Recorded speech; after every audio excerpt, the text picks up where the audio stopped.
कृष्णाची द्वारका आहे, तुम्ही वर लक्ष द्या. ठीक आहे नाही? इतकं सुंदर सगळे केलं कशासाठी? जांभळ्या देण्यासाठी, पाय लांब करण्यासाठी. इथं चाललंच आहे 12 महिने. पुन्हा तर ही इतकी वेळ गेली ना, मी अगदी थोडक्यात सांगतो, काळजी करू नका, अगदी थोडक्यात सांगतो. त्या गरीबाच्या घरी पत्रिका देऊन तो मालक गेला.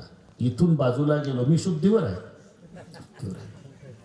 डोळ्याला आनंदाश्रूच्या धारा लागल्या त्याच्या. मायबाप, अरे माझ्या एकुलत्या एक लेकीचं लग्न आहे, ये बाबा. जरूर येऊ, जरूर. बरं, त्याच्या जवळ तिकिटाला पैसे नाही हो, तिकिटाला पैसे नाही, पायात चपला नाही. एवढ्या उन्हात पाय पोळत आला तो, मंडपात बसला. शेवटी त्याचंही प्रेम तुमच्यावर तेवढंच आहे. आणि हे वेळेवर आलेले 10 VIP, त्यांचंही प्रेम तेवढंच आहे. असा 10,000 समाज तुमच्या मंडपात बसलेला आहे. आणि तुम्ही जाहीर 10 VIPचा सत्कार स्टेजवर करता, तेव्हा काय करता? दुसऱ्या बाजूने विचार करा, लग्नातल्या 9,990 पाहुण्यांचा जाहीर अपमान करता. म्हणजे तुम्ही हे दाखवून देता, हे 10च आले बरं का लग्नाला, तुम्ही फक्त बुंदी खायला आले. अरे हे 10चे 10,000 तेवढ्याच योग्यतेचे आहेत. त्या दिवशी फक्त त्या दोघाला महत्व द्या, वधूवराला. त्यांच्या जीवनातला अविस्मरणीय प्रसंग आहे. म्हणून मुहूर्त टाळू नका. मुहूर्त, आता ते नाचण्याची पद्धत, काल मस्त झाला आपलं लग्नाचा कार्यक्रम, नाचणंच थांबे ना. मलाही वाटत नव्हतं, पण गमती मजा आली. ठरवून असतं तर एवढी मजा आली नसती. नाचण्याची पद्धत तेव्हापासून आहे, पण आता काय झालं, लग्न 12:42 असते आणि हे तरुण पोरं 12:42 नाचणं सुरू करतात. ते 3 तास लाईट गेलेली असते. लुगड्याच्या पदरानं वारा घालतात लेकराला, पाणी मागतात लेकर, लोक घड्याळी पाहतात. तर काय चाललं काय हे?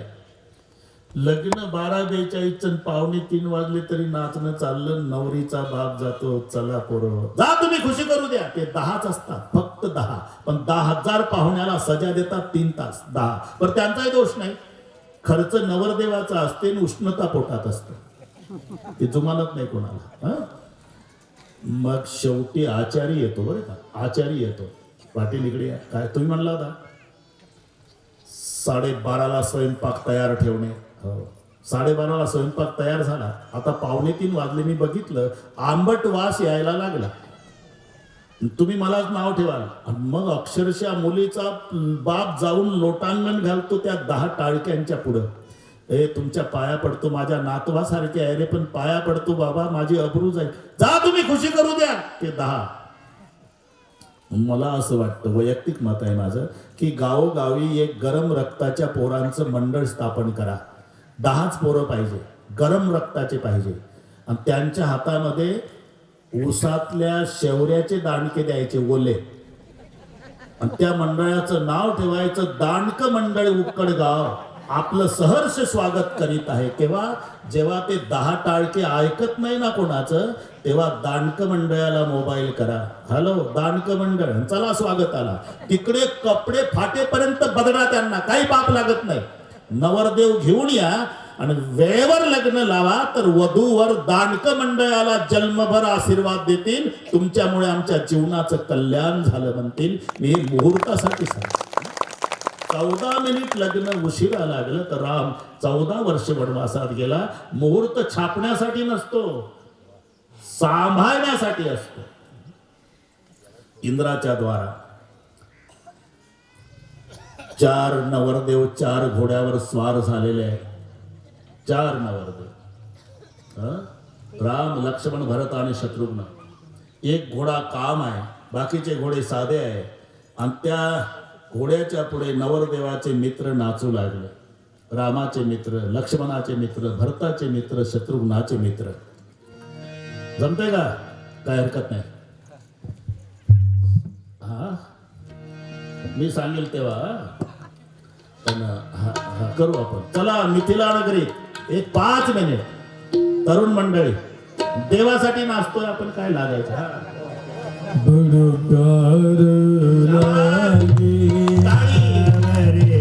सावरियो म्हणायचं.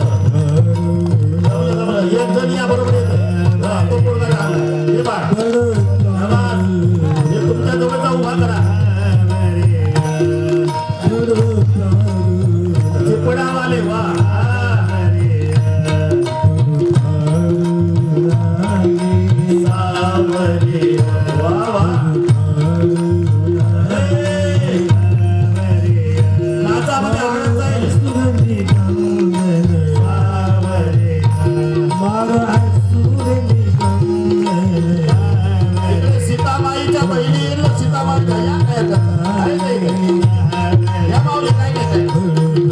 देवासाठी आपलं देवा झाला कालच्या कौशल्य उठा थांबला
सरकार जोड़ी का जवाब नहीं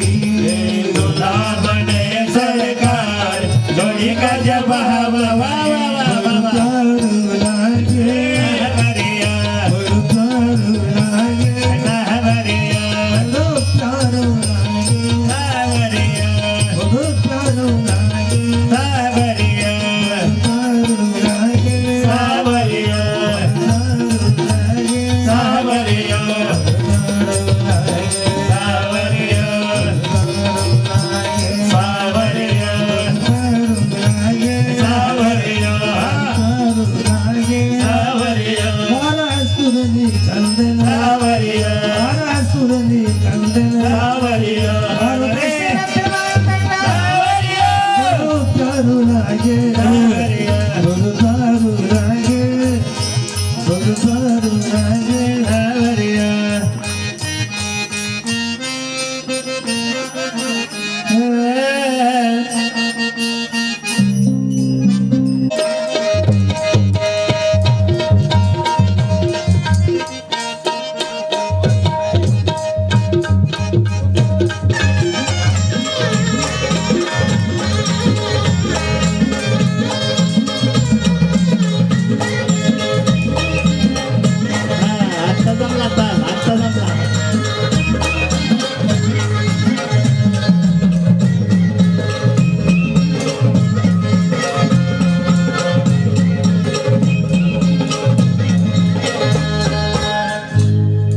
पंढरपुरात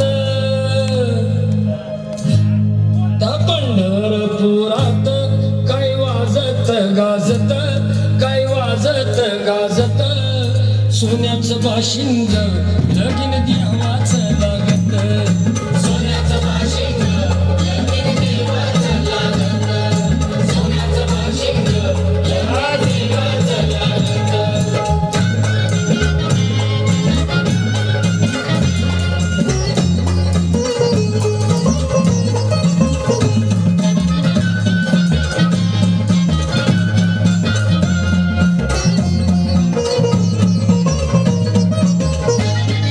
राजा भीमकाची होती रुक्मिणी उपवर राजा भीमकाची होती रुक्मिणी उपवर लिहून पत्रिका दिला देश देशावर देशावर दिला देश देशावर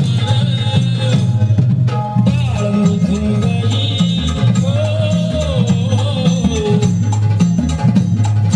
बाळ मृदुंगई किती हर्षानं वाजत किती हर्षानं वाजत सोन्याचं बाशिंग लगीन देवाचं लागत सोन्याचं बाशिंग लगीन देवाचं लागत सोन्याचं बाशिंग लगीन देवाचं लागत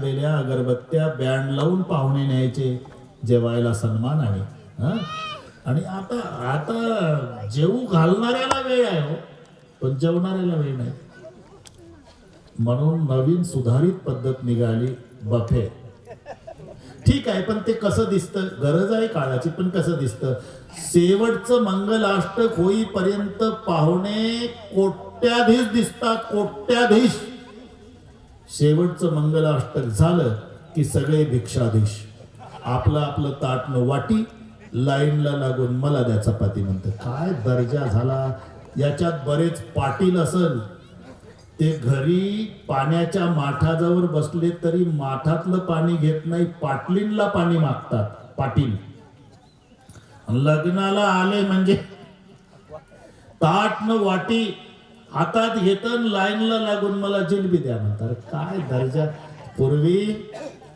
हास्य विनोद थट्टा मस्करी जेवण चालू असताना उद्देश एकच की सर्वांनी पोटभर जेवावा हा घरमालकाचा उद्देश आता राम लक्ष्मण भरत शत्रुघ्न चारही भाऊ जेवायला बसले थट्टा करण्याचा अधिकार माहेरच्या मुलींना असतो म्हणून एक सीतेची मैत्रीण पंक्तीत आली जेवताना रामचंद्र आणि रामाला विचारू लागली थट्टा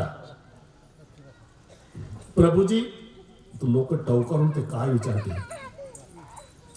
म्हणे अयोध्येच्या महिला एवढ्या कर्तबगार आहे की केवळ प्रसाद खाऊन लेकर जन्माला आणतात प्रभूनं तर घासच ठेवला खाली प्रभूला वाटलं हे तर आमच्याच आईनं कौसल्या सुमित्रा कैकईनं केलं मग आम्ही 4 भाऊ जन्माला आलो प्रसाद खाल्ल्यावर पण ही वाड्यापुरती मर्यादित गोष्ट होती 7-12 तोही हिच्यापर्यंत आमचा पोहोचला कसा आता लोक टवकारून होते की प्रभू काय उत्तर देतात बरोबर आहे सखी बरोबर आहे आमच्या अयोध्येच्या महिला एवढ्या कर्तबगार आहे केवळ प्रसाद खाऊन लेकर जन्माला आणतात. पण आम्ही आमच्या सासूरवाडीला वेगळाच पराक्रम ऐकला. काय म्हणे, इथे महिलांची गरज नाही, गाजर गवतासारख्या जमिनीतून मुली बाहेर येतात. ते तर गेली पळून पंक्तीतून. तर सीता कुठून आली? ही थट्टा मस्करी सांगतो लग्नातली. वेगवेगळ्या आग्रह, पक्वान्न, मिष्टान्न वगैरे. आता किती दिवस चांगली व्यवस्था असली तरी व्याह्याच्या गावाला व्याह्यानं किती दिवस राहावं भाऊसाहेब, याची मर्यादा आहे. पाहुण्याला कधी जाता म्हणेपर्यंत थांबू नये. पाहुण्यानं गेल्या गेल्या घरमालकाला उद्याची पहिली गाडी विचारावी, राहावं 15 दिवस, रोज गाडी विचारावी. बरं वाटतं मालकाला, रोज गाडी विचारा उद्या सकाळी कितीची. म्हणून जनक राजाच्या वतीनं शतानंदजीकडे दशरथाच्या वतीनं मालक बोलावतात. शतानंदजी दशरथजीकडे आले. काय, बस मी राजा आहे, प्रजा सांभाळणं माझं कर्तव्य आहे, शेवटी परवानगी द्या म्हणावं. शतानंदजी आले, जनक राजाला म्हणाले, महाराज दशरथ राजे परवानगी मागतात जाण्याची. असं म्हटल्याबरोबर डोळ्याला धारा लागल्या. का रडताय महाराज? काय एकटे जाणार आहे का दशरथजी? त्यांचे 4 मुलंही जातील, माझ्या 4 लेकी जातील, आम्हाला पाणी पाजायला वाड्यात कोणी राहणार नाही, अख्खा वाडा उदास होईल. तर मुलगी जन्माला येत असते ती जाण्यासाठीच येते ना महाराज, का जन्मभर राहते मायबापाकडे?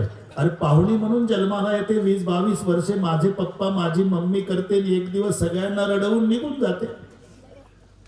ठीक आहे, ठीक आहे, तुम्ही म्हणता तर आज नाही पण उद्या सकाळी तयारी. झालं, जाहीर झालं. उद्या सकाळी सीता, उर्मिला, मांडवी, सुतकीर्ती 4ही बहिणी सासरी जाणार. वाऱ्यासारखी वार्ता पसरली ना, तर एकत्रित खेळणाऱ्या मैत्रिणी सीतेच्या गळ्याला, उर्मिलेच्या गळ्याला बिलगू बिलगू रडू लागल्या. त्या दिवशी कोणी जेवत नाही, कोणी स्वयंपाक करत नाही, संध्याकाळी स्वयंपाक नाही कोणी करत. अयोध्येचा समाज सज्ज झाला नगराच्या बाहेर. आता सकाळची वेळ झाली. 4 पालख्या तयार केल्या. 4ही राजपुत्रांना सांगितलं, जा सासूच्या पाया पडून या. राम, लक्ष्मण, भरत, शत्रुघ्न, सुनैना मातेच्या पाया पडून वापस येतात राजमहालाच्या बाहेर. आता 4 मुली येथून दिसेल तुम्हाला. सर्वात पुढे धाकटी श्रुतकीर्ती, तिच्या मागे मांडवी, तिच्या मागे उर्मिला आणि सर्वात मागे सीता. शेहनाईचे स्वर सुरू झाले, वातावरण उदास झालं. आणि सुनैना मातेनं बघितलं, माझ्या 4ही लेकी पाया पडायला आल्या. सर्वात पुढे धाकटी श्रुतकीर्ती होती, तिनं पायावर डोकं ठेवलं. जा रही माँ ससुराल, सुखी रहो बेटे, हमारी चिंता मत करो माँ, लेकिन 4 दिन से मेरे पिताजी ने भोजन नहीं किया माँ, और पिताजी भोजन नहीं करेंगे तो तबीयत बिगड़ जाएगी माँ, पिताजी की तबीयत का ख्याल रखो माँ. मांडवी पाया पडली.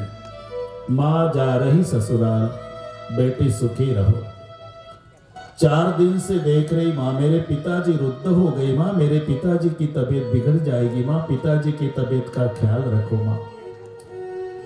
मग उर्मिला पाया पडली. माँ जा रही ससुराल, बेटी सुखी रहो, हमारी चिंता मत करो माँ, लेकिन 4 दिन से मेरे पिताजी दीवार पे सर पटक पटक के रो रहे माँ, रोते रोते पिताजी की तबीयत बिगड़ जाएगी माँ, पिताजी की तबीयत का ख्याल रखना माँ. कन्या जब घर छोड़ती है तो केवल अपने बाप की भलाई चाहती है. कोणतीही मुलगी माहेर सोडून सासरी जात असते आणि रडते ती आपल्या बापासाठी.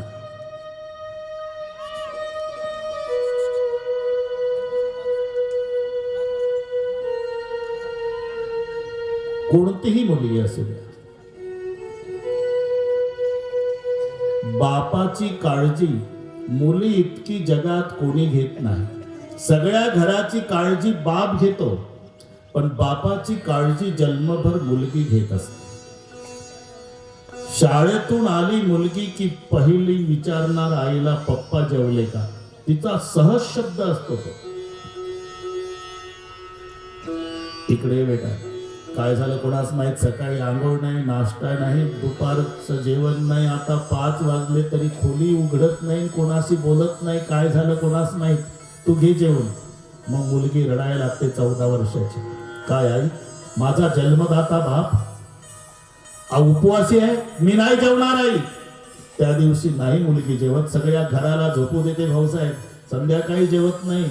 आणि मग सगळे घर झोपलं की रात्री 12 वाजता 14 वर्षाची ताई आपल्या बापाच्या खोलीचा दरवाजा वाजवते. ते प्रेम सांगतो मुलीचं बापावर. दार उघडलं बापानं, ती जाऊन बसते कॉटवर, बापाच्या तोंडावून हात फिरवते जशी माय लेकराच्या. कधी आली काहीच नाही, व्यवस्था केलेली आहे. आणि बोलले बाबा, हा बर बर बसा खुर्ची. आली नाही का गाडी? वाजली नाही त्यांची गाडी, वाजत नाही ते. सांगितलं बसा तुम्ही, बसा बसा बसा बसा. तुम्ही सांगा ना बसा म्हणून. बस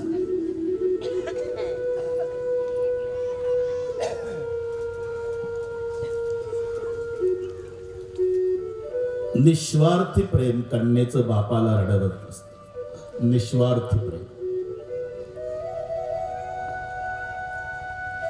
मुलाच्या प्रेमामध्ये स्वार्थ आहे,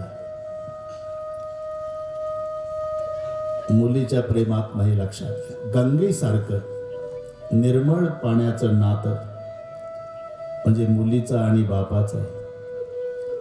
माय लेकराच्या तोंडावरून हात फिरवते तशी मुलगी बापाच्या तोंडावरून हात फिरवते. बापाचं रडणं सुरू होतं. का रडता पप्पा? सांगतो बेटा, माझी माय मेली तेव्हा मी 6 महिन्याचा होतो म्हणे.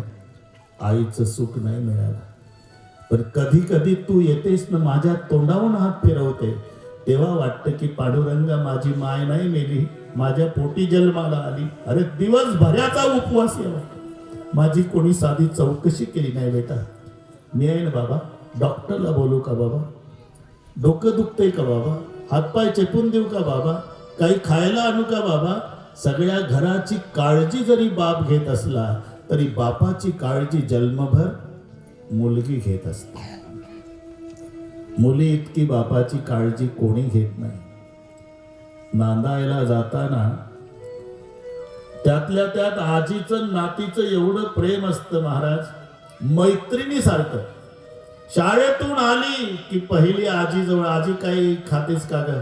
आणि मग संध्याकाळचं जेवण, आजीचं औषध गोळा, आजीचं डोकं दाबून देणे, आजीला औषध गोळा देणे, अंथरूण पांघरून सकाळी आजीला आंघोळीला पाणी नवीन पातळ काढून देणे, पहिलं धुवून काढणे, नाश्ता आजीचा, दुपारचं जेवण. अगदी मैत्रिणीसारखं नातं आजीचं नातीचं. आणि ती नात जेव्हा पहिल्यांदा बासिंग बांधून नवरीच्या वेशात पहिली आजीच्या पाया पडायला येते, तर 85 वर्षाची आजी लट लट लट लट कापत कवटाळून घेते. चालले का बेटा? माझी डॉक्टरीन होती, तू खूप सेवा केली, सुखाची राह. माझी नको काळजी करू आजी, फक्त माझ्या वडिलाला सांभाळ. आजी जवळ मुलगी रडल तरी आपल्या बापासाठी रडते. आजोबाच्या पाया पडताना, चालले का बेटा? हा आजोबा, सुखाची राहा, माझी नका काळजी करू, माझ्या पप्पांना सांभाळा. आई जवळ रडताना, आई जन्मचा जन्म टाकून टाकून बोलली तू माझ्या बापाला, पण माझा बाप फिरून नाही बोलला तुला. वाईट वाटेल पण मी बोलते आई तुला. जाताना एवढंच सांगते, माझ्या बापाला एखाद्या दिवस उपवासी ठेवत जा, फक्त बोलत नको जाऊ आई. आणि मग तिचा लहान भाऊ असतो, त्याच्या गळ्याला बिलकुल रडते बहीण. भाऊही रडतो, रडू नको ताई, रडू नको ताई. भैया तुला काही माहिती आहे का? 5 वर्ष झाले आपल्या बापाची नोकरी गेली. नमस्कार या ना वर.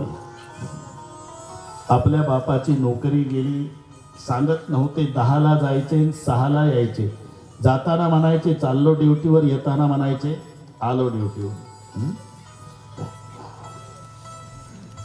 पण मी कॉलेजला जाताना बघत होती भैया, आपला बाप एस टी स्टँडवर 10:30 ते 5:30 हमाली करत होता, पण कधी सांगितलं नाही. आणि तू वाटेल तसा त्रास द्यायचा. ताई मला माहित नव्हतं, आता इथून पुढं बुटपालीच करील, पण पप्पाला रुपया मागणार नाही. आणि मग शेवटचा प्रसंग, मोठ्या भावाचं लग्न झालेलं असते ना भाऊसाहेब, मग त्याच्याजवळ जास्त रडते बहीण. दादा तुझं गेल्या वर्षी लग्न झालं, बाबा थकले, आई थकली, भैयाचं शिक्षण आहे, तू घराचा करता आहे, तुझ्यावर सगळी जबाबदारी आहे, तू कष्ट केले तर जगल परिवार, नाही तर भिकला लागल. ताई माझ्यावर विश्वास ठेव, मी मायबापाला विसरणार नाही. तुझा विश्वास आहे दादा, मग का रडते? तुझं गेल्या वर्षी लग्न झालं, मग एकच प्रार्थना आहे, बायकोचं ऐकून वेगळ्या निघू नको आणि आपल्या मायबापाला वाऱ्यावर सोडू नको रे. एक अटॅक येऊन गेला, पप्पाचं खरं. तुम्ही पहा, जाताना मुलगी घरातल्या प्रत्येक सदस्याजवळ रडत असते, ते फक्त आपल्या जन्मदात्या बापासाठी. आणि म्हणून लग्नाच्या वेळेला बापाचं वय जर 55 असेल तर एकाच वर्षात मुलगी नांदायला गेल्यावर बाप 70 वर्षासारखा दिसतो. एवढा मोठा खड्डा त्याच्या जीवनात पडत असतो. श्रीमंताची असते. आज 4ही मुली निघाल्या, सीता शेवटी पाया पडते. त्यावेळेला सुनैना माता म्हणाल्या, सीता ज्या कुळात चालली ना बेटा, ते रघुकुळ आहे, त्या कुळाचे नियम सांभाळायचे ताई. आणि हे बघ, अष्टवक्रा सारख्या ज्ञानाला उपदेश करणारा तुझा बाप आहे. सगळ्या जगाला माहितीये, मिथिलचा राजा जनक पुराण सांगता सांगता एक पाय जळत होता तरी ज्यानं पुराण सोडलं नाही. आणि तू ज्या घरी नांदायला चालली, तुझा सासरा स्वर्गात गेला तर देवाचा राजा इंद्र उठून उभा राहतो आणि अर्ध्या आसनावर बसवतो. एवढं वजन तुझ्या सासऱ्याचं स्वर्गात आहे. एकच प्रार्थना आहे ताई, तुझ्या बापाची तुझ्या सासऱ्याची मान खाली जाणार नाही असं आचरण ठेव बेटा. आईनं लेकीला काय उपदेश द्यावा. आणि सीता काय आई, जन्मभर सासूची सासऱ्याची सेवा विसरू नको. सासू ससुर गुरु सेवा करे, सासू ससुर गुरु सेवा करे, सासू ससुर गुरु सेवा करे, सासू ससुर सेवा करे, सास ससुर सेवा करे, सास ससुर सेवा करे, सास ससुर सेवा करे, सास ससुर सेवा करे. पति दुख लागी अयस अनुसरे, पति दुख लागी अयस अनुसरे, पति दुख लागी अयस अनुसरे, पति दुख लागी अयस अनुसरे, पति दुख लागी अयस अनुसरे, पति दुख लागी अयस अनुसरे,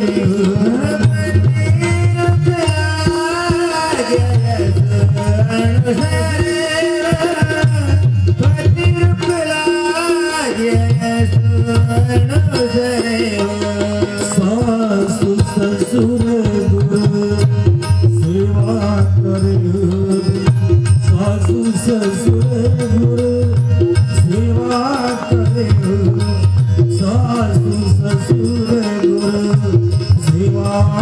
करे सासू ससुर गुरु सेवा करे ससुर गुरु सेवा करे सासू ससुर गुरु सेवा करे सासू ससुर गुरु सेवा करे सासू ससुर गुरु सेवा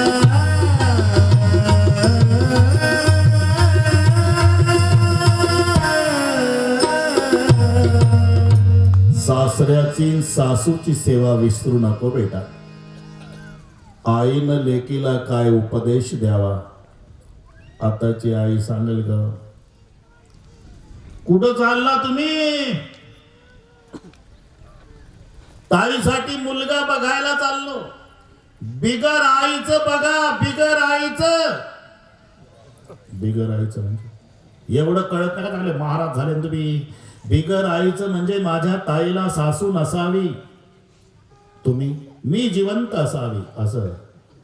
तू जिवंत पाहिजे नाही का? तुझ्या ताईला सासू नसली पाहिजे. आणि मग तुझ्याही मुलाचं लग्न मे मध्ये आहे.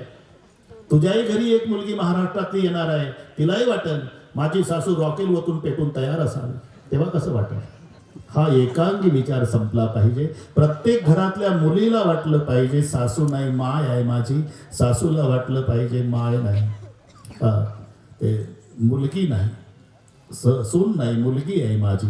हा घराघरात आपण लक्षात घ्या. जर जावाई निवडबा महाराज जावाई मुलगी स्कूटरवर बसून निघाले म्हणजे काय कौतुक चालते. शांताबाई, रखमाबाई, गंगूबाई आल्या लगेच येतात. बघा कसा लक्ष्मी नारायणाचा जोडा चालला. बमडे बाबा हिची मुलगी जावाई लक्ष्मी नारायण. दुसऱ्या दिवशी हिचा मुलगा सून रॉकेलच्या फटफटीवर. रॉकेलच्या सुरूच होईना फटफटी. फाट फाट फाट आवाज आला. गल्ली धुरानं काढी. आणि मग बाहेर आली. म्हातारीनं बघितलं मुलगा चालवतो, सून माग बसते, लाल डोळे. शांताबाई आली.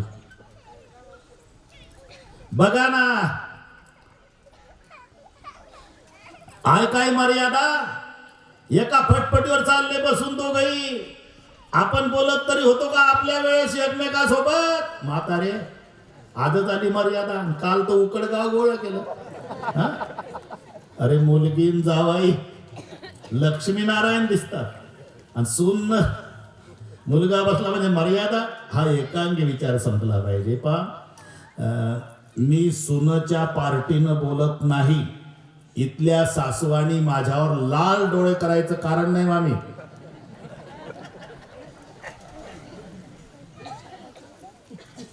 नाही का लोंढे बाबा? आता हाती पाय धराल मामी. घरोघरी फरशी बसली आहे. सासू म्हणते पाणी दे ग. ते स्वयंपाक करते सून. 2 चपाती टाकली तव्यावर. मीची ऑर्डर आली पाणी दे ग. तशीच घाई घाई तांब्या भर पाणी त्याच्यावर फुलपात्र थोडं घाईत आणून ठेवते. ते फरशीनं वाजतंय तांब्या. वाजला की म्हातारी आदळून कशाला देते? जा घेऊन सारखी आदळ. आपण अहो पांडुरंगाची शपथ घेऊन सांगते सासूबाई आदळून नाही ठेवलं ते चपाती करत ते म्हणून घाई घाई. जा नकोच मला सारखी आदळ. आपण आता काय करावं? अशा सासूचं तर तिनं तरी काय करावं? बरं ठीक आहे तुमचं सासवांचंच बरोबर आहे. आदळून पाणी, आदळून जेवण, आदळून अंथरून पांघरून. अरे जन्मभर आदळ आपण करू द्या सुनाला. पण एक लक्षात ठेवा, मरायच्या वेळेला सासूचं डोकं मांडीवर घेऊन 2 चमचे पाणी सुनच पाजणार आहे. तुमची मुलगी दिल्लीला आहे. सावडायचा कार्यक्रम संपल्यावर येणार आहे. मग जिच्या मांडीवर डोकं ठेवून प्राण सोडायचा आहे त्या सुनला पोटची मुलगी मानली तर काय बिघडत? आणि सुनला 20-22 वर्षेच मायकडे काढायचे आहे. जन्म सासूकडे काढायचा आहे. मग सासूला माय समजलं तर काय बिघडेल? एका वाक्यात सांगू, ज्या दिवशी सुनाला वाटेल सासू नाही माझी माय आहे, एकही म्हातारी वृद्धाश्रमात जाणार नाही. आणि ज्या दिवशी सासूला वाटेल सून नाही माझी पोटची मुलगी आहे, आमच्या देशात एकही सोन रॉकेल वतून पेटणार नाही. रामायण यासाठी करमणुकीसाठी नाही. सास ससुर गुरु सेवा करे हो. चारही मुली निघाल्या. एकच तास शिल्लक आहे महाराज. तरी बरोबर करतो सगळं. लोमटे बाबांना माहिती आहे त्यांच्याकडे मोठं रामायण झालं. मुक्काम त्यांच्याकडेच आहे. चांगली व्यवस्था आहे. दिवस वाटून दिले आपण. एक दिवस मुक्काम लोमटे बाबाकडे, एक दिवस देशमुख मामीकडे, एक दिवस भोसले काकाकडे. वाटले ना तुम्ही? हां बस बस बरोबर जमलं. भोसले काका बार्शीला राहतात. बरोबर आहे का मुक्काम? हो तेच म्हणतो बाबाने ते विसरले असेल तुम्ही. आमचा वाय ठीक आहे. रडारड सुरू झाली. राजे जनक तर खांब कवटाळून रडू लागले. आता बाप किती काळजी घेतो मुलीची एकाच वाक्यात सांगतो. राजा जनक दशरथाजवळ गेले. खूप रडले आणि सांगितलं राजे 3 माता कौसल्या सुमित्रा कैकेयी वरातीत आल्या असत्या. त्यांच्या पायावर डोकं ठेवून म्हटलं असतं मी आईसाहेब माझ्या 4ही लेकी भोळ्या बाबड्या आहेत. त्यांच्या हातून काही अपराध घडला जीवनात तर त्यांच्या बापाचा जनकाचा अपराध समजा आणि आमच्या लेकीला माफ करा म्हणावं. पराये घर आया ऐसा नहीं लगने देना. चिंता मत करो मिथिलेश, मैं जरा भी दुख नहीं होने दूंगा. कोण म्हणतं हे? देवाचा बाप. जरा भी दुख नहीं होने दूंगा. पण याला माहिती आहे का हिचं झोपडं 14 वर्षासाठी जंगलात तयार होणार आहे. उशाला दगड घेऊन बिना अंथरुणा पांघरुणाचं झोपावं लागणार आहे. जिथं देवाच्या बापाचं आश्वासन फेल जातं आपलं सक्सेस होईल कसं? दैवम अन्यत्र चिंतयेत. जे जे लिहिले प्रारब्धी ते न चुके कर्म कधी. होणारा सारी की बुद्धी कर्मरेखा टळेल. कितीही प्रयत्न करा. अवश्यम भावी भावानां प्रतिकारो भवेत यदी तदा दुःखे न लिप्पेरन नल राम युधिष्ठिरा. मोठमोठ्याला हे भोगावं लागेल. शेवटी हे सीमेपासून सगळे वापस आले. हा सगळ्या समाज अयोध्येत आनंदाला पारावार नाही. मौन पर्वताची सांगता झाली. असे काही दिवस गेले आणि एक दिवस विश्वामित्र जाण्याची तयारी करतात. सगळी रडारड सुरू झाली. रडारड का? एक सूत्र लक्षात घ्या. साधूचं जाणं दुःख देतं आणि दुर्जनाचं येणं दुःख देतं. सज्जन कधी तुटू नये, दुर्जन कधी भेटू नये. बिछुरत एक प्राण हरी लेई, मिलत दुःख दारुण देई. एका जनार्दनी घडो त्यांचा संग, न व्हावा वियोग जन्मोजन्मी. रडारड सुरू झाली. विश्वामित्रजीला राजे दशरथ म्हणाले एकांत में कुछ कहना बाबा चलो. एकांतात नेलन. राजे खूप रडले. क्यों रोते हो राजन? मेरी अंतरात्मा बोल रही महाराज कि दशरथ तू ज्यादा दिन जिंदा रहने वाला नहीं, तो मैं आपको कुछ नहीं दे सकता, कुछ मांगता हूँ. अरे आप जैसे सम्राट को मैं लंगोटी वाला क्या दे सकता? यही मैं मरने के बाद मेरे महल को भूलना नहीं बाबा जी. आते जाते रहना और मेरे बच्चों को संस्कृति का बोध दिलाते रहना. एक राजा महात्म्यापासून काय अपेक्षा करतो हे नीट ऐका. संस्कृती का बोध दिलाते रहना. म्हणून जगातली सगळ्यात मोठी श्रीमंती म्हणजे संस्कार आहे. जर तुमच्या मुलावर संस्कार नसतील, तुम्ही किती कष्टाने मिळवलं असेल, तर तुमची मुलं तुमच्या समोर 5 वर्षात सगळे विकून जर्मनच्या ताटामध्ये बाजरीचे पीठ मागतील. आणि जर संस्कार असेल तर तुम्ही अपेक्षाही केली नाही एवढं ऐश्वर्य तुमची मुलं तुमच्या समोर निर्माण करतील. थोडासा विचार करा डोळे मिटून. विशेष सर्व समाजाचे संत आहेत भगवान बाबा, पण विशेष वंजारी समाजात भगवान बाबाचा जन्म नसता तर आज समाज कुठे असता हे प्रत्येकाने विचार करा. हा, हे आज परमार्थ आणि संस्कार संपन्न झालेला समाज, याचं कारण काय? संत भगवान बाबा, हे मानावं लागेल. आणि म्हणून त्यांच्या पुण्यस्मरणार्थ हा कार्यक्रम आहे. इथे उत्तर आहे, बिचुरत एक प्राण हरी लेई, मिलत दुःख दारुण देई. एक गेला तर दुःख आणि दुर्जन आला तर दुःख आहे. म्हणून विश्वामित्र निघून जातात. त्या दिवशी सगळ्या राजवाडा रडतो आणि या ठिकाणी बालकांडाचा पूर्णविराम. इथे श्रीमद रामचरितमानस सकल कले कलुष धुवंसने प्रथम सोपान समाप्त. गणेश सरस्वती सीताराम शिव पार्वती गुरुदेवाला वंदन करून अयोध्या कांडाला प्रारंभ झालेला आहे. 15व्या वर्षी रामचंद्राचं लग्न झालं. 12 वर्षे अयोध्येत वास्तव्य. आता प्रभू 27 वर्षाचे झाले. एक दिवसची घटना, भरताचे मामा युधाजित राजे भरत शत्रुघ्नाला घेऊन जातात. राजा दशरथ आणि सकाळी स्नानादी कर्म आटोपलं, कपडे केले, डोक्यात मुकुट घातला आणि आरशात बघितलं तेव्हा राजाला 2 गोष्टी दिसल्या. एक मुकुट वाकडा दिसला आणि कानाजवळचं केस पांढरं दिसलं. कानाजवळचं केस पांढरं झालं. कानाजवळचं केस श्रवण समीप भये श्रवण समीप भये सीतकेसा. श्रवण समीप भये सीतकेसा. श्रवण समीप भये सीतकेसा. मन उजळत फणस उपदेसा. मन उजळत फणस उपदेसा. मन उजळत फणस उपदेसा. मन उजळत फणस उपदेसा.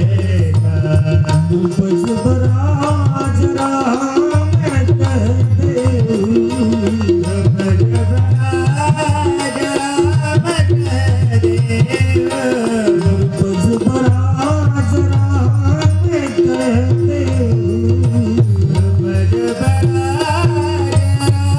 कहते. जीवन जल लाओ किनारे हो. जीवन जल लाओ किनारे हो. जीवन जलमला किनारे हो. जीवन जलमला किनारे.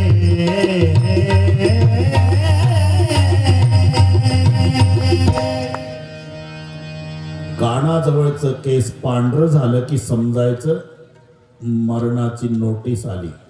नोटीस, पहिली नोटीस आहे, सफेद बाल मरण रूपी फुलं की कोमल कली आहे. कळी आली म्हणजे फुलात रूपांतर होणार आहे. ही पहिली नोटीस आहे. कृतांतसे दूती जरा कर्ण मुले समागत्ते वक्ती ती लोकांत सृध्वम परस्त्री प्रदर्व्य अर्थात तेजत्वम भजत्व रमानाथ पादार विंदन किंवा जरा कर्णमुळे सांगू आली गोष्टी. मरणाची भीती जवळी आली. पण अनेक नोटिसा वापस करण्यामध्ये हातखंड असणारी माणसं हाय नोटीस वापस करतात. बोर्ड लागलेले असतात, इथे केस काळे केले जातील, याला म्हणतात नोटीस वापस. श्रवण समीप. एकच केस, आनंदराव, एकच केस पांढरं झालं राजा दशरथाचं. तर मुलाच्या ताब्यात राज्य द्यायला राजा तयार झाला. आमच्या बापाचं एकही काळं राहत नाही, तरी कोर्टात भांडण मुलाच्या विरोधात पप्पाचं. आणि मुकुट वाकडा दिसला. मुकुट वाकडा झाला मग कारभार मुलाच्या ताब्यात द्यायचा असतो. काही म्हणतील दशरथ राजाचा मुकुट वाकडा झाला म्हणून कारभार मुलाच्या ताब्यात द्यायचा प्रश्न आला. आपल्याला मुकुटच नाही तर वाकडा व्हायचं कारण काय? तर कारभार मुलाच्या ताब्यात द्यायचा प्रश्न येतोच कुठं? असे याच्यातले दशरथ काही डोके चालवते. तर मुकुट वाकडा का सरळ तुम्ही ठरवा. मुकुट मी सांगतो. ज्या दिवशी तुम्ही घरी येता अंगणात पायातल्या जोड्याचा आवाज झाला, घर लटलट लटलट लटलट कापतं. सुना भराभरा उठून खोलीत निघून जातात. मुलं कामाला, नोकर उद्योगाला, कोणी कोणाशी बोलत नाही. फक्त एक म्हातारी धाडस करून पुढे येते आणि ते अति नम्रतेनं, चहा घेता का? का कॉफी घेता का दूध घेता खायला करून देऊ काही पाणी तापलं आंघोळच करता का स्वयंपाक तयार आहे ताटच वाढू समजावं सध्या मुकुट सरळ आहे. पण जेव्हा 10 वर्षाचा काळ जातो तोच म्हातारा अंगणात येऊन बसतो चाना रे चाना रे अरे चाना रे म्हातारीच म्हणती वरडू द्या तसंच पुढं नागर धरायला गेलं कामाचं धामाचं मरते नाही समजायचं आता मुकुट वाकडा झाला. रामायण पटलं तुम्हाला कारभार मुलाच्या ताब्यात देणे तसं राजा दशरथाला मुकुट वाकडा दिसला आणि ठरवलं आता मुलाच्या ताब्यात कारभार देणे. पण निर्णय 14 दिवस मनात ठेवला आणि 14व्या दिवशी वसिष्ठजीला सांगितले की माझी अशी इच्छा आहे. वसिष्ठ म्हणाले आनंदाची गोष्ट आहे मग कधी काढता राज्याभिषेकाचा मुहूर्त काढायची गरज नाही. शुभस्य शीघ्रम श्रेयांसी बहुविघ्नानी आपण उद्या सकाळी राज्याभिषेक चालेल. सगळीकडे जाहीर झालं राज्याभिषेक उद्या सकाळी आहे. सर्व ज्या ज्या सामुग्रीची गरज ती सगळी बोलवून घेतली. पण ज्याचा राज्याभिषेक त्यालाच माहिती नाही. वसिष्ठांनी सांगितलं रामा उद्या तुझा राज्याभिषेक. हे काय गुरुजी त्यापेक्षा माझ्या भरताला राजा करावं म्हणजे मी डबल मोठा होईल. डबल मोठा म्हणजे भरत जर राजा झाला तर अयोध्येचा राजा भरत अयोध्येचा राजा भरत अशी माझ्या भरताची कीर्ती पसरल. आणि तुम्ही मोठा कसा मी अयोध्येच्या राजाचा मोठा भाऊ राम मी डबल मोठा होईल म्हणून माझा भरत नाही. रघुकुळाची मर्यादा आहे रामा थोरल्याला राजगादी वर्तस्थ राहा जेवायचं नाही सगळे नियम सांगितले. आता विरोधकाची मीटिंग सरस्वती जवळ बसली. हे पूर्वीपासूनच्या पद्धती आहे. तुमचं चांगलं झालं की विरोधक मीटिंग घेतातच वर पण तेव्हाची मीटिंग इंद्राजवळ होती आता सरस्वती जवळ आहे. माते काही करा राम राज्यावर बसता कामा नये. हे आलं नाही वनवासात तर सीता चोरत नाही रावण मरत नाही 33 कोटी देवता सुटत नाही बंदीखान्यातून काही करा.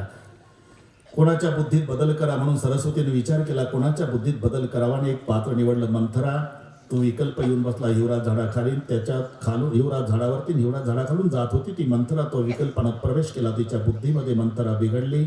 विचारलं दिख मंथरा नगर बनावा मंजुल मंजुल बाजू बदावा कोचेचे लोगन का उछावो राम तेरचून भावर दावो. धक्का बसला आणि मग कैकेयीकडे आली. बराच वेळ बोलत नाही. कैकेयीने विचारलं अरे चुपचाप क्यों खडी मंथरा मेरा राम तो कुशल है ना. यावून लक्षात घ्या कैकेयीचं केवढं प्रेम रामावर आहे. मेरा भरत नाही म्हटलं मेरा राम तो कुशल है ना. हाँ राम के सिवा कौन कुशल हो सकता है अयोध्या में. उत्तर मंथरेच म्हणजे काय झालं राज्याभिषेक आहे उद्या त्याला. नाचू लागली. माझीच इच्छा होती माझा राम राजा व्हावा. बोल काय बक्षीस कळत कसं नाही तुला. राम राजा झाला म्हणजे राजमातेचा अधिकार कौशल्याला जाईल. तिची दासी म्हणून जन्मभर जीवन जगावं लागेल तुला. तरी ऐकून घेत नाही. कैकेयी मंथरा खाली कोसळली आणि मंथरेला कवटावून उचलायचा प्रयत्न जेव्हा कैकेयीने केला हिच्यातला विकल्प तिच्यात प्रवेश करता झाला आणि मग कैकेयी बिघडली. बोल मंथरा काय करू. तू म्हणशील विहिरीत उडी टाक तर विहिरीत उडी टाकते. तेव्हापासून विहिरी का आवडतात या मावल्यांना कोणाच माहीत. कुठल्या का चालल्या विहिरीवर. अरे परे इथलं सांगतो भाऊ परेव खूप तुव बचन पर याचा अर्थ आहे तुझ्या शब्दावर विहिरीत उडी टाकते. परेव खूप तुव बचन पर सकौ पूत पती त्यागी. पुत्राचा आणि पतीचाही त्याग करते मंथरा. तू बोल काय करू. ते पूर्वीचे 2 वर मागण्याची वेळ आलेली. एका वराने राज्य मागून घे भरताला. एका वराने 14 वर्षाला वनवास माग रामाला. कोपभवनात मलिन वस्त्र अलंकार विरहित जमिनीवर पडून राहा. राजे दशरथ रामाची शपथ घालत नाही तोपर्यंत वराची मागणी करू नकोस. तयार केलं. कोपभवनात मलिन वस्त्र अलंकार विरहित आणि सायंकाळची वेळ. बरोबर राजे दशरथ प्रिय राणीला आनंदाची वार्ता सांगण्याच्या उद्देशाने येतात. मंथरेला विचारतात मेरी प्यारी राणी कैकेयी. कोपभवन. धक्का बसला. आत येऊन पाहतीन ती अवस्था. जमिनीवर पडलेली कैकेयी. दशरथ राजे तोंडाजवळ तोंड घेऊन आले. कैकेयी निकाल जाऊया असं घाबरू नका. ते तिथलं सांगतो. ती रागावली ना त्या शब्दात बोलावं लागते. निकल जा या असे रागावली. तिकडे तोंड केलं. पुन्हा इकडे आपका मुंह नहीं देखने का. मग तिकडे तोंड केलं. निकाल जा यहाँ से. ती रागावू लागली. दशरथजी या शब्दात बोलू लागले. कोकिल कंठी गजगामिनी सुमुखी सुलोचनी पीक बचनी आनंद 5 शब्द उच्चारले राजा दशरथानं. हे शब्द पतीनं पत्नीला वापरावे, पण एकांत पाहिजे आणि तारुण्य असावं. आता ज्याच्या 4 मुलाची लग्न झाली, 4 सुना घरात आहे, 4 सुनाचा सासरा वय वर्ष 85, सासू 80. सुनाच्या समोर जर 85चं म्हातारं भाऊसाहेब 80च्या म्हातारीची हनवटी धरू धरू कोकिल कंठी, घर शर्मिंदा होईल की नाही. हे दशरथाचं सांगतो. 4 सुना घरात आहे आणि 4 सुनाचा सासरा या वयात कैकेयीला कोकिल कंठी म्हणतो.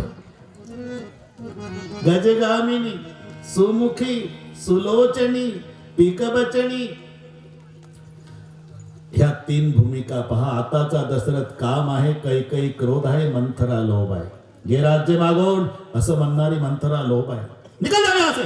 कैकेयी क्रोध आहे, कोकिल कंठी दशरथ काम आहे. काम, क्रोध आणि लोभ या तिन्हीचं एकत्रीकरण झालं म्हणून राम राज्य 14 वर्षे लांबलेलं आहे. क्या हुआ? कुछ भी मांगो मालूम है, मांगो जिंदगी भर. आज तक दिया है कुछ? ते माझे पूर्वीचे 2 वर देता की नाही? शंका है. अरे भोले स्वभाव वाला हूँ, भूल गया हूँ देवी, मेरे रघुकुल को पूरी दुनिया जानती है. रघुकुल रीत सदा चल आई,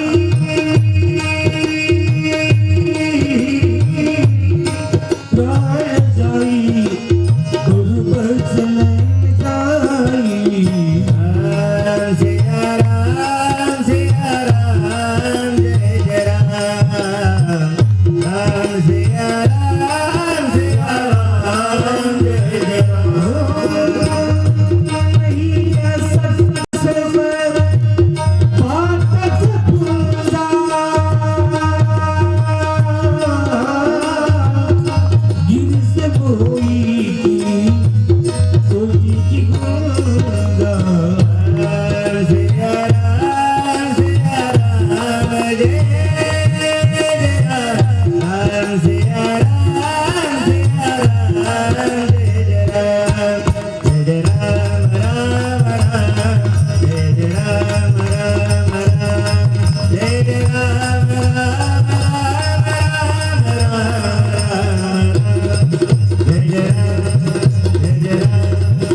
जय राम. रघुकुल रीत सदा चली आई, प्राण जाय पर वचन न जाई, ते पर राम शपथ करी आई. रामाची शपथ घातल्याबरोबर कैकेयी उठून बसली. निकल जाओ यहां से, आपका मुंह नहीं देखने